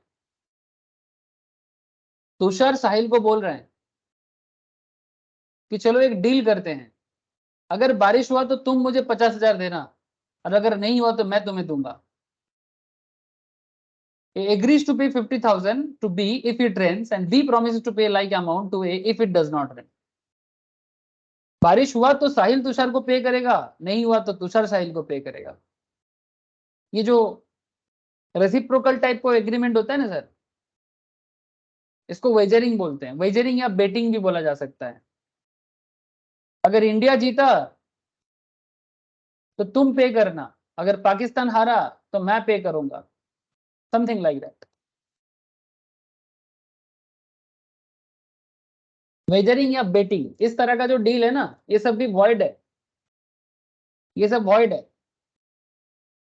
Agrees to pay 50,000 to B if it rains and B promise to pay like amount to A if it does not rain. The agreement will be by way of wager. But if one of the parties has control over the event, अगर किसी का भी इस event पे control होता, जैसे बारिश होगा कि नहीं, अगर साहिल या तुषार के बीच में किसी का भी कंट्रोल होता तो इसे वेजर ना कहते। रेन होगा कि नहीं होगा, अगर साहिल या तुषार किसी का भी इस पे कंट्रोल होता तो फिर ये वेजर नहीं होता। तो इन दैट केस इसको एग्रीमेंट बोला जा सकता है। बट क्योंकि ना तो साहिल का ना ही तुषार का, बारिश होगा कि नहीं होगा, धूप निकलेगा कि नहीं निकलेगा, तूफान आएगा कि नहीं आएगा, बाढ़ होगा कि नहीं होगा, भूकंप होगा कि नहीं होगा, जो भी एक नेचुरल मैटर पे डिपेंड करता है, या फिर जो आपके हाथ में नहीं है। इंडिया पाकिस्तान में कौन जीतेगा? मैच है सर, पहले से कैसे बताया जा सकता है? गेम है। हाँ, कैसे बता सकते हो, कैसे बता सकते हो? तो इस तरह का एग्रीमेंट को वेजर कहते हैं। इसीलिए सेक्शन 30 कहता है an agreement by way of a wager is void. It is an agreement involving payment of a sum of money upon the determination of a uncertain event. The essence of a wager is that each side should stand to win और lose. हर side माने साहिल और तुषार के बीच में अगर हो रहा है, साहिल जीत भी सकता है, हार भी सकता है, तुषार भी जीत सकता है या हार सकता है, कोई जीतेगा कोई हारेगा, depending on the way uncertain event takes place, जैसे कि rain, in reference to which the chance is taken and in occurrence of which neither the parties has legitimate interest.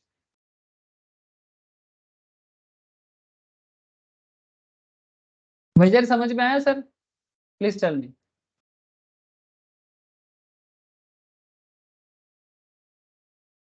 Hello, wager होने का क्या क्या एसेंशियल होता है, ध्यान से जान लो सर। कब बोलेंगे कि एग्रीमेंट में वेजरिंग है? There must be a promise to pay money और मनी owed। वेजरिंग में हमेशा पैसा या पैसा जैसा कोई वैल्यूएबल चीज पे करने का वादा किया जाता है। Promise must be conditional on an event of happening और नॉट हैपनिंग। प्रॉमिस जो भी होगा ये कंडीशनल होगा, माने या तो रेन होगा या तो नहीं होगा। रेन हैपन और not happen, there must be uncertainty of event. Rain हो भी सकता है, ना भी हो सकता है। There must be two parties, each party must stand to win और लॉस। साहिल भी जीत सकता है, तुषार भी जीत सकता है, इंडिया भी जीत सकता है, पाकिस्तान भी जीत सकता है, because it's a game. Australia भी जीत सकता है, इंग्लैंड भी जीत सकता है। There must be common intention to bet at the time of making such agreement. Intention एक ही है, बेटिंग करना। दिस इज बेसिकली बेट, लगा शर्त, लगा बाजी। समझ रहे हो सर? लगा बाजी, बाजी बाजी बाजी बोलते हैं ना, बंगाली में बोलते हैं बाजी, बाजी लगाते हैं, है ना? कोई कोई बोलता है लगा शर्त, है ना, ऐसे करते हैं। Party should have no interest in the event of except for stake. Rain पे किसी का कोई इंटरेस्ट नहीं, बारिश होगा नहीं होगा फर्क नहीं पड़ता, इंडिया जीते पाकिस्तान जीते डजंट मैटर। जो जो लोग बेटिंग करता है ना, इंडिया पे या पाकिस्तान पे इनका कोई लगाव नहीं है। देश जाए भाड़ में, हमको चाहिए पैसा। उनको सिर्फ अपने स्टेक पे मतलब है, और किसी चीज से मतलब नहीं। समझ रहे हो? जो जिन जरूरत पड़ने से देश को भी दाव पे लगा देते हैं। रेन पे, जैसे किसान का रेन पे इंटरेस्ट होते हैं कि बारिश होगा तो खेती होगा, लेकिन उनको रेन पे भी कोई ऐसा नहीं है। बेटिंग जो लोग करते हैं वो किसी का कुछ नहीं होता है सर, वो बस अपने पैसे का मोहताज होते हैं। तब उसको वेजरिंग एग्रीमेंट कहा जाता है। वेजर जैसा ही एक कॉन्सेप्ट है गैम्बलिंग, जहां पर गेम ऑफ चांस होता है, स्किल और नॉलेज नहीं होता है। जैसे कि lottery transactions, a lottery is a game of chance and not of skill or knowledge, where the prime motive of participant is gambling. The transaction amounts to a wager. Even if the lottery is sanctioned by the government of India, it is a wagering transaction. सरकार भी lottery का ticket निकालते हैं, private state government निकालते हैं, पश्चिम बंगाल सरकार, जितना lottery का टिकट होता है ना, वो सब सरकारी होता है, या तो सेंट्रल गवर्नमेंट का या तो स्टेट गवर्नमेंट का। सर मतलब सरकार वेजरिंग करने के लिए बोलता है, हाँ सर बोलता है। The only effect of such transaction is that the person responsible for running the lottery will not be punished under the Indian Penal Code. ध्यान से सुनना बात को। हम लोग यहाँ पर कैंसिलेशन के बारे में बात कर रहे हैं, वॉइड के बारे में बात कर रहे हैं। नॉर्मली वेजरिंग एग्रीमेंट वॉइड हो जाता है, कैंसिल हो जाता है, बट लॉटरी का टिकट में जो लोग पैसा लगाते हैं वो भी तो वेजरिंग हुआ। किसको पता है कौन जीतेगा, किसको लॉटरी का टिकट लगेगा, किसको कौन बनेगा करोड़पति, मतलब लॉटरी टिकट काट के, है ना। क्विज कॉन्टेस्ट थोड़ी है, लॉटरी टिकट काट के, किसी को नहीं पता। और गवर्नमेंट ऑफ इंडिया या state government of West Bengal या स्टेट गवर्नमेंट ऑफ बिहार या state government of Orissa, any state government, lottery ticket छाप के टिकट का पैसा मतलब गवर्नमेंट के पास जाते हैं, और उसके ऊपर बेस करके जो लॉटरी का फ्रेंचाइज लिया है एक तरह का, माने जिसके पास लॉटरी का टिकट बेचने का परमिशन है, the only effect of such sanction is that the person responsible for running the lottery will not be punished under Indian penal code. यानी इसका इलीगलिटी नहीं है, वो बेच सकता है क्योंकि गवर्नमेंट बेचने के लिए बोल रहा है। बट ये भी एक तरह का वेजरिंग ही हुआ ना, गैम्बलिंग ही हुआ ना sir. So lotteries are illegal. Even collateral transactions to it are tainted with illegality. Section 294A of the Indian Penal Code.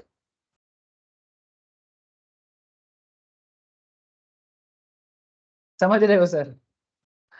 तो सर ये गजब बहुत बात है sir.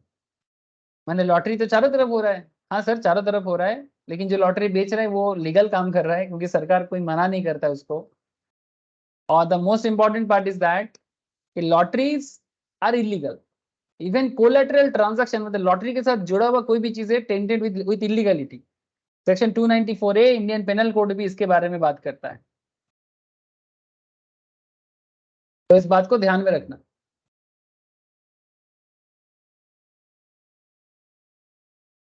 Crossword puzzles and competitions. Crossword puzzles in which price depends upon the correspondence of the competitor's solutions with the previously prepared solutions kept with the editor of a newspaper is a lottery.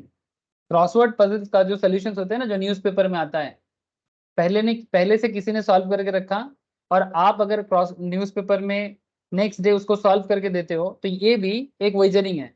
इसके ऊपर case बना था state of Bombay versus RMD Chamarbaugwala, all India report 1956 से 57। वो क्या होता है ना, सपोज टाइम्स ऑफ इंडिया में एक क्रॉसवर्ड पजल आया था। अब टाइम्स ऑफ इंडिया ने पजल पहले से सॉल्व करके रखा है, और उसमें वो बताते हैं कि जो कोई भी टाइम्स ऑफ इंडिया के हिसाब से पजल सॉल्व करेगा उनको अवार्ड मिलता है या पुरस्कार दिया जाता है। लेकिन किसी ने, मानो कोई मिस्टर ए है, उसने पजल तो सॉल्व कर दिया but not according two times of India. तो टाइम्स ऑफ इंडिया पजल को किस हिसाब से सॉल्व किया है और मिस्टर ए ने किस हिसाब से सॉल्व किया है, दो मैच करेगा ऐसा कोई गारंटी नहीं है। दोनों का अपना अपना तरीका हो सकता है। तो इसीलिए न्यूज़पेपर में जो क्रॉसवर्ड पजल होते हैं इसे भी वेजरिंग ट्रांजैक्शंस कहा गया है। ऐसे तो इसके अंदर स्किल्स हैं, पजल सॉल्व करना कोई अनस्किल्ड मैटर नहीं है, इसमें स्किल चाहिए होता है। बट फिर भी इसे वेजरिंग कहा गया, क्योंकि क्रॉसवर्ड पजल बनाने वाले एक ऑर्गेनाइजेशन या कंपनी और सॉल्व करने वाले लोग दोनों सेम आंसर करेगा ऐसा कोई जरूरत नहीं, बट फिर भी अपने अपने हिसाब से सॉल्यूशंस निकालते हैं। इसके ऊपर बड़ा केस बना था sir. A crossword puzzle was given in magazine, above mentioned clause was stated in the magazine. He solved his crossword puzzle and his solution corresponded with previously prepared solutions kept with the editor. Hell, this was a game of chance and therefore a lottery. Crossword puzzles, picture competitions, and athletic competitions where prizes are awarded on the basis of skills and intelligence as game of skills. Hence, such competitions are valid. According to the Prize Competition Act 1955, prize competition in game skills are not a wagers. अगर कहीं पर कोई crossword puzzles का game चल रहा है, जैसे कि पिक्चर कॉम्पिटिशन होते हैं, एथलेटिक कॉम्पिटिशन होते हैं, क्या कोई गेम कॉम्पिटिशन होते हैं जहां पर स्किल्स एंड इंटेलिजेंस पे ही फोकस किया जाता है, in that case crossword puzzles is not the wagering. तब उसमें स्किल पे ही ध्यान दिया गया, तब वो वेजर नहीं होगा।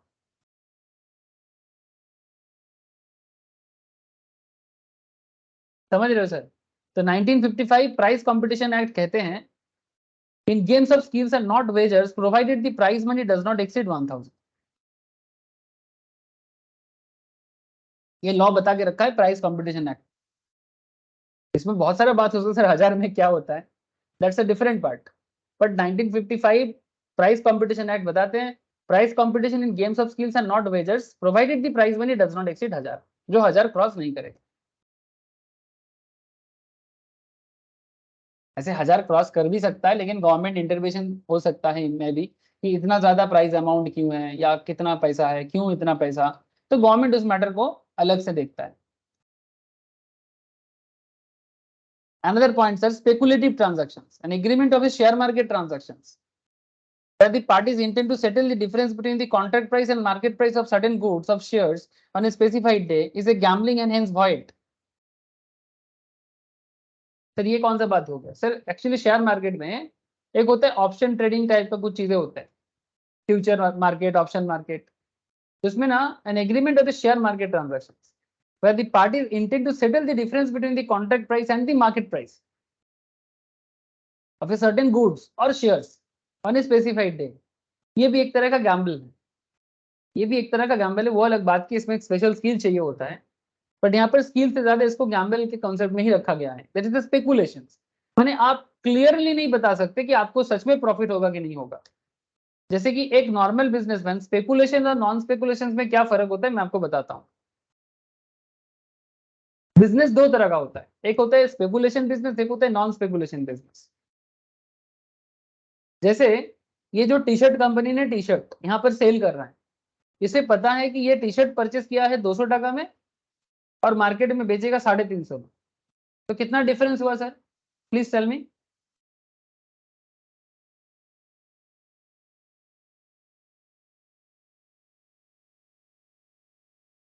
अरे बोलो सर, कितना डिफरेंस हुआ? 200 का टी शर्ट 350 में बेचा, कितना प्रॉफिट कमाया?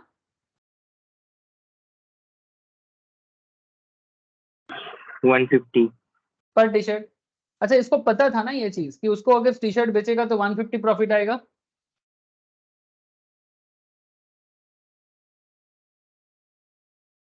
हेलो, टी शर्ट सेलर को पता था ना कि अगर टी शर्ट बिक गया तो 150 का प्रॉफिट होगा।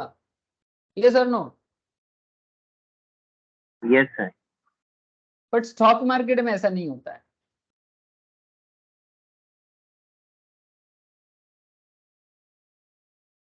स्टॉक मार्केट में, डेरिवेटिव मार्केट में तो ऐसा नहीं होता है, इवन नॉर्मल में भी नहीं होता है। यहां पर स्पेकुलेशन काम करता है। कैसे?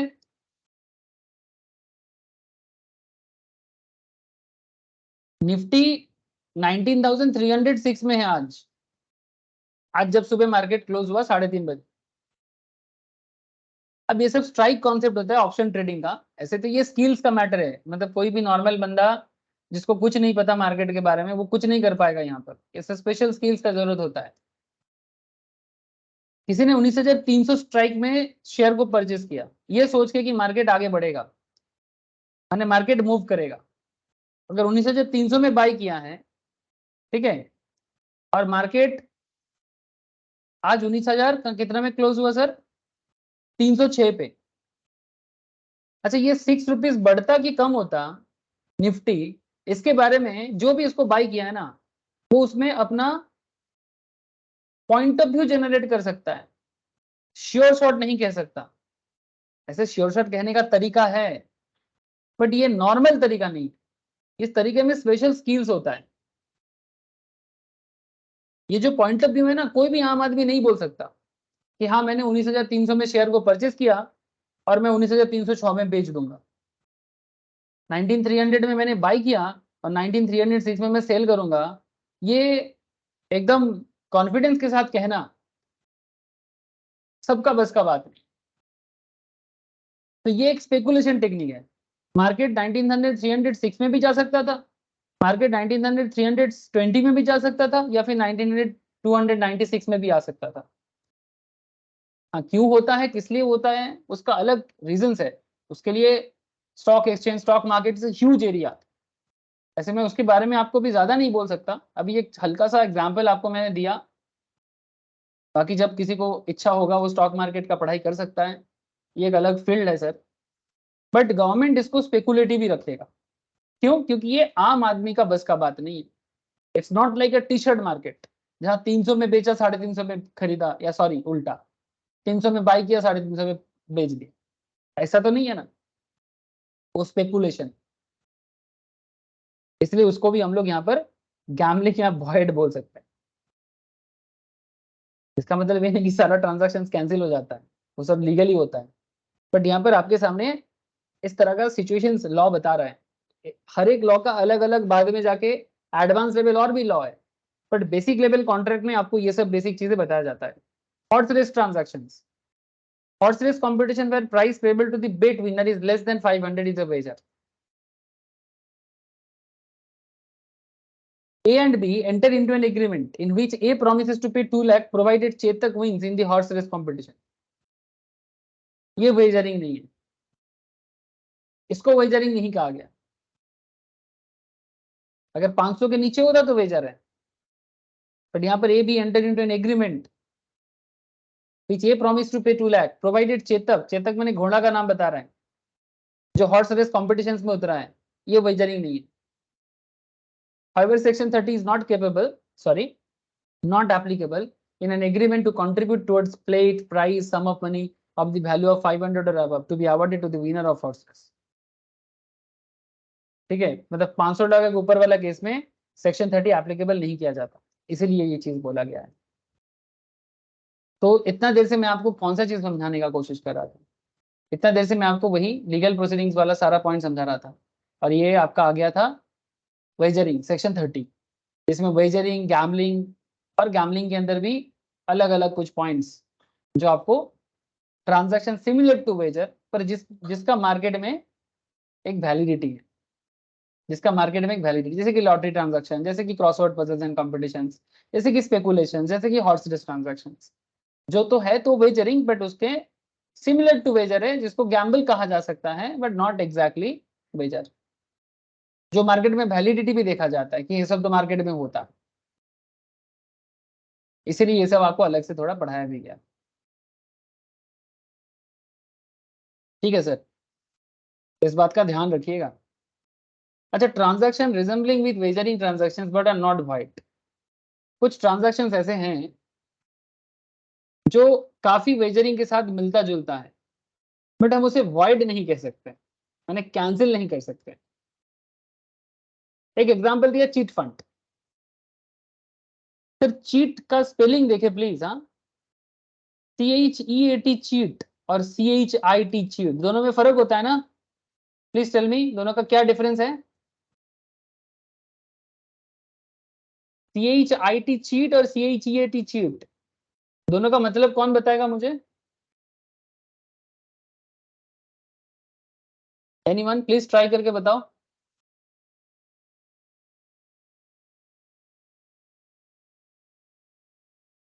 CHEAT चीट का क्या मतलब होता है? कुछ तो कहो, चुप ना रहो, बोलो sir.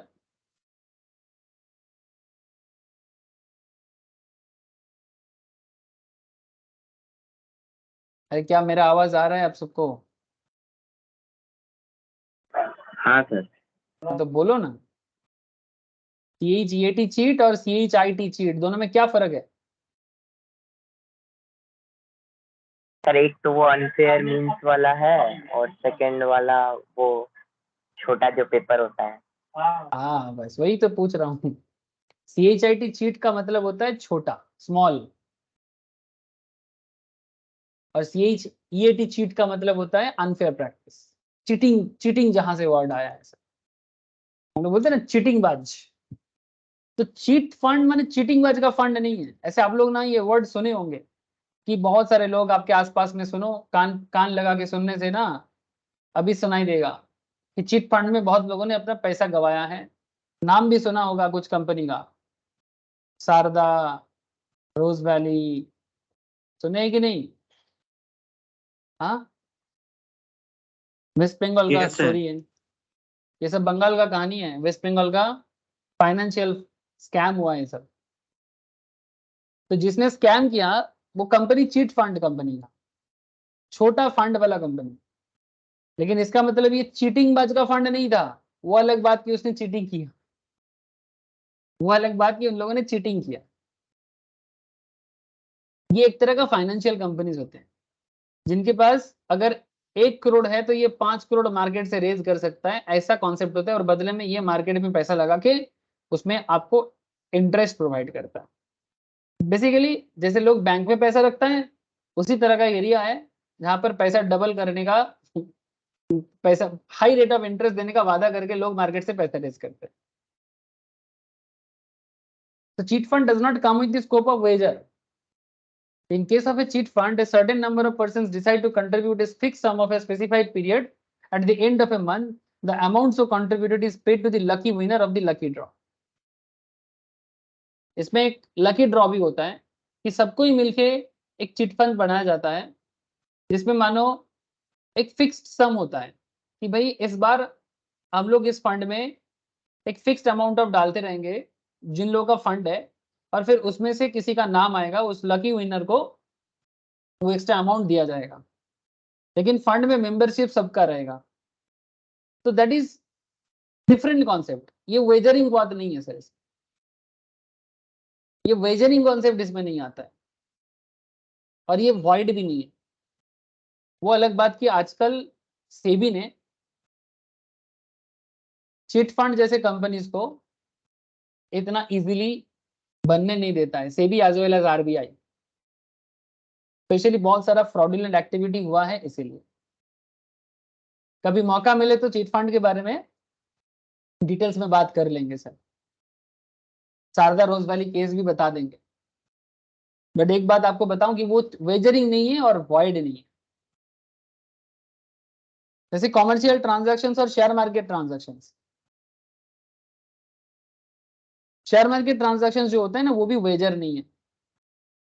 Game of skills and athletic competition जैसे क्रॉस पजल्स, पिक्चर कंपटीशन, इसमें अगर वो एज पर दी कंपटीशन एक्ट खेल रहा है उसमें भी वेजरिंग नहीं है। कॉन्ट्रैक्ट ऑफ इंश्योरेंस, ये contract of insurance is type of contingent contract, ये वैलिड है अंडर लॉ। सर क्यों? क्योंकि पहला बात देखो सर, इंश्योरेंस किस तरह का होता है, फ्यूचर में होगा कि नहीं होगा पता नहीं, बट फिर भी हम लोग प्रीमियम देते हैं ना। लेकिन इसको वेजरिंग नहीं बोलेंगे, माने अनसर्टेनिटी है, मेरा गाड़ी एक्सीडेंट करेगा नहीं करेगा पता नहीं, फिर भी हम गाड़ी का प्रीमियम भरते हैं। मेरा गोडाउन पे आग लगेगा कि नहीं लगेगा आई डोंट नो, बट फिर भी हम फायर इंश्योरेंस भरते हैं। मेरा हेल्थ खराब होगा नहीं होगा आई डोंट नो, बट फिर भी हम हेल्थ इंश्योरेंस भरते हैं। समझ रहे हो? तो फिर वेजरिंग एग्रीमेंट के साथ इसका एक कॉमन पार्ट हो गया कि वेजरिंग भी अनसर्टेन पॉइंट्स पे होते हैं, इंश्योरेंस भी अनसर्टेन पे होते हैं। समझ रहे हो सर? लेकिन फिर भी इंश्योरेंस का कॉन्ट्रैक्ट वेजरिंग नहीं है, और ये वैलिड भी है। क्यों? बिकॉज अगर आप इंश्योरेंस करते हो तो अगर किसी का लॉस होता है, जैसे अगर तुम्हारा गाड़ी है, गाड़ी एक्सीडेंट कर लिया, तुमने गाड़ी का इंश्योरेंस करवा के रखा, तो तुमको उसका क्षतिपूर्ति किया जाएगा या क्षतिपूरण दिया जाएगा, जिसको इंडेमनीफाई बोलते हैं। वेजरिंग में it is a promise to pay money और money is owed on the happening or non happening of an uncertain event, ये वेजरिंग है। Consideration, the crux of insurance contract is the mutual consideration, premium भरना और बाद में अगर loss हुआ तो कॉम्पेंसेशन पाना। अगर गाड़ी कभी एक्सीडेंट ही नहीं किया तो कभी कॉम्पेंसेशन नहीं मिलता। लेकिन वेजरिंग में ऐसा कोई कंसिडरेशन नहीं होता है between the parties, there is just gambling for money, ये गैम्बलिंग है। इंश्योरेंस में इंश्योरेबल इंटरेस्ट होते हैं, insured party has insurable interest in the life और property sought to be insured. Wagering में ऐसा नहीं होता, there is no property in the case of wagering agreement, there is a betting on the others life and properties. इसमें जिंदगी को बचाने का तो छोड़ो, जिंदगी के ऊपर ही दाव लगाया जाता है, समझ रहे हो। Contract of indemnity except life insurance, life insurance को छोड़ के बाकी सब अनसर्टेन है। हाँ हम लोग मरेंगे ये तो तय है ना सर। हाँ सर, मरना तय है, ये सर नो, हम सब मरेंगे। मैन इज मॉर्टल और इमॉर्टल।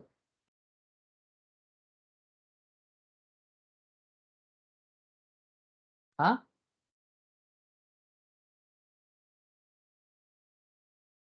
अरे हाँ या ना, हम सबको एक दिन मरना है, ये बात सही है कि गलत है? मैंने सर्टेन, सर्टेन है ना सर। यही दुनिया का सबसे बड़ा आश्चर्य है, जानते हो। हमारे आसपास में हजारों लोग, लाखों लोग, करोड़ों लोग रोज मरते हैं, फिर भी हमें क्या लगता है जानते हो, हम कभी नहीं मरेंगे, हम कभी नहीं मर सकते। ऐसा ही लोगों का सोच है, तभी तो पाप करता रहता है।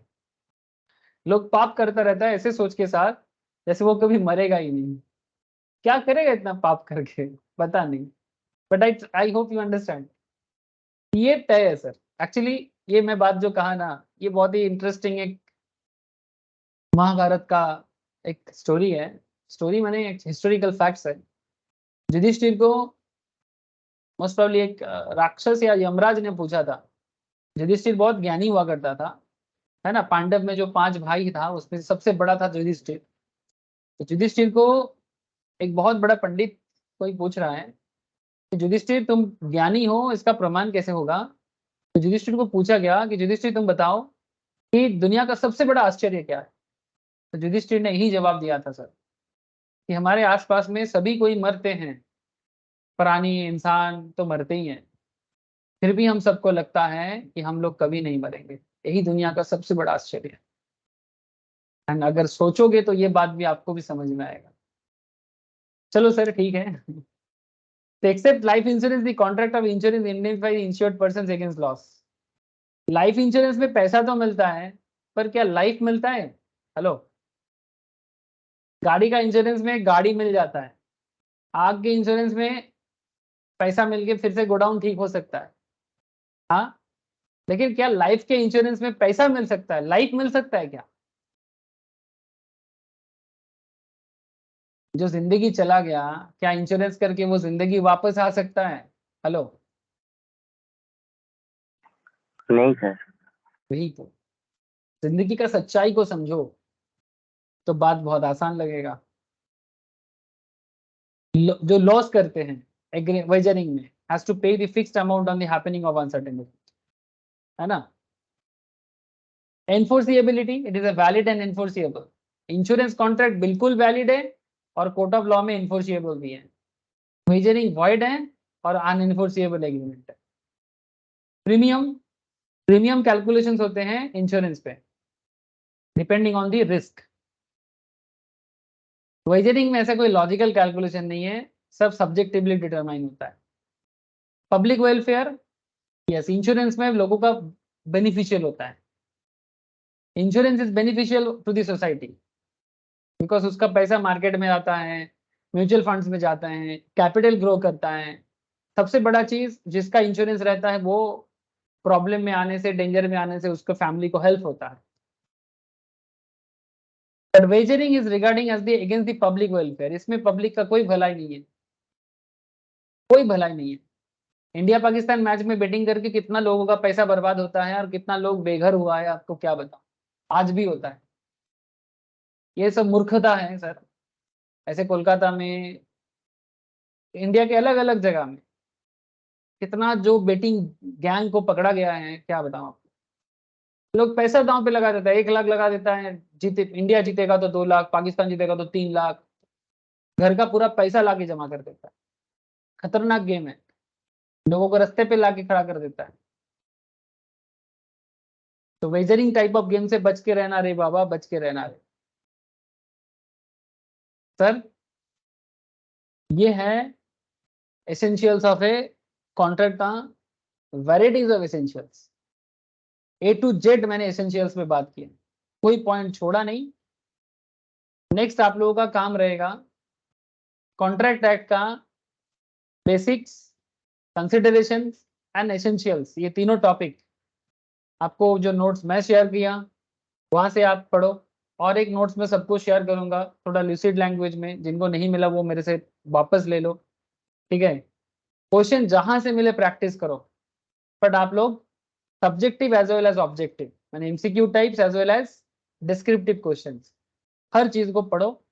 जो भी नोट्स मेरे पास से लिए हो, जो भी नोट्स तुम्हारे पास है, कहीं से भी कुछ भी है कॉन्ट्रैक्ट रिलेटेड, पढ़ लो सर, क्योंकि मैं इसके ऊपर टेस्ट अरेंज करने वाला हूँ और आप लोगों का काम यही रहेगा टेस्ट में आना है। डर के मतलब ऐसा नहीं कि टेस्ट सुन के ना है, ऐसा मत करना सर। एक छोटा सा रिक्वेस्ट है, मैं हमेशा टेस्ट बोल के टेस्ट नहीं लेता, कभी कभी टेस्ट के बदले क्वेश्चन आंसर सेशंस भी रखता हूँ। हाँ, जो लोग ऑनलाइन में रहेगा, मतलब यहाँ नहीं आ सकता because they are not from Kolkata और थोड़ा दूर में है, वो जरूर टेस्ट देना, ठीक है, क्योंकि उनके लिए offline question answer discussion available तो नहीं हो पाता है। पर जो भी लोग ऑफलाइन में टेस्ट के लिए आओगे वो जरूर आना सर। टेस्ट सुन के, प्रिपरेशन नहीं हुआ सुन के ना आने का डिसीजन मत लेना। जब आना है सर सितंबर से टेस्ट वगैरह मैं एकदम डेट के साथ बता दूंगा, क्योंकि ऑलरेडी ऑफलाइन क्लासेस स्टार्ट हो चुका है, ठीक है। सो रेडी हो जाओ, ऑफलाइन डेट भी बढ़ जाएगा सितंबर ऑनवर्ड्स, ठीक है। इस बार तो फाइनल है सर, ठीक है सर। तो फिर आज इतना ही है, गुड नाइट। बाकी बात नेक्स्ट क्लास में करेंगे, न्यू टॉपिक न्यू चैप्टर, ठीक है। Thank you sir.